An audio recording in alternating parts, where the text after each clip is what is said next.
గత యుద్ధాలకి, ఇప్పుడు జరుగుతున్న ఈ మౌన పోరాటానికి అంటే యుద్ధానికి తేడాలేంటి? చాలా తేడా ఉంది మ్యామ్.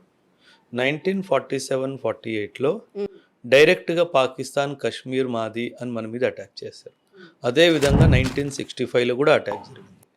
1971 అటాక్ ఈస్ట్ పాకిస్తాన్ ఏదైతే ఇప్పుడు మనం బంగ్లాదేశ్ అంటామో అక్కడ జరిగిన కొన్ని ప్రాబ్లమ్స్ వల్ల అది జరిగింది.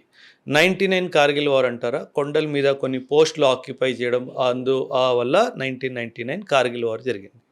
కానీ ఇది మాత్రము ఫస్ట్ టైం పాకిస్తాన్ నేను ఓపెన్గా టెర్రరిజంని సపోర్ట్ చేస్తాను, నేను ఒక టెర్రరిస్ట్ స్టేట్ని, నాకు టెర్రరిస్టులే దేవుళ్ళు అని వాళ్ళని ప్రొటెక్ట్ చేస్తూ ఇండియా మీద చేస్తున్న దాడి. అంటే ఈ ఈ ఈ వార్ తర్వాత, ఒకవేళ ఇది ఫుల్ స్కేల్ వార్ అవుతే కనుక, ఈ వార్ తర్వాత మనము యావత్ ప్రపంచానికి పాకిస్తాన్ టెర్రరిస్ట్ స్టేట్ అని ప్రూవ్ చేయాల్సిన అవసరం కూడా లేదు. ఎందుకు లేదు అంటే వాళ్ళే ప్రూవ్ చేసుకున్నారు. సో మనం ఏది ప్రూవ్ చేసుకోవాల్సిన అవసరం లేదు. కానీ ఇంటర్నేషనల్ కమ్యూనిటీలో పాకిస్తాన్ కంప్లీట్గా ఐసోలేట్ అయిపోతుంది. ఎవ్వరు పాకిస్తాన్ గురించి మాట్లాడరు.